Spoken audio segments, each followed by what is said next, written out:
ఈరోజు చేతులు కాలిన తర్వాత ఆకులు పట్టుకున్న సన్నం అవుతుంది కానీ పరిపాలన అన్నది పూర్తిగా రాష్ట్ర వ్యాప్తంగా కుంటుపడింది.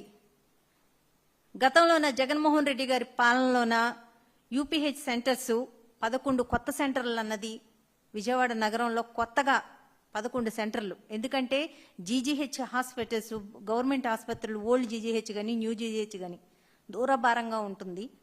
ప్రజలకు దగ్గరలోనే హాస్పిటల్లో ఉండాలి అన్న ఒక మంచి ఉద్దేశంతో యూపీహెచ్ సెంటర్స్ అన్నది కొత్తగా 11 పెట్టాము. పాతవి 29 ఉంటే అవి కూడా అన్ని ఆధునీకరించి అన్నిటిలోన డాక్టర్లను పెట్టి, అన్నిటిలోన ఏఎన్ఎంహెచ్లు పెట్టి, హెల్త్ సెక్రటరీలను పెట్టి ఎంతో చక్కగా అన్ని రకాల టెస్టులు చేపించి అన్ని రకాల మెడిసిన్స్ ఉంచి ఎంతో చక్కగా హాస్పిటల్ నిర్వహణ అన్నది ఉండేది.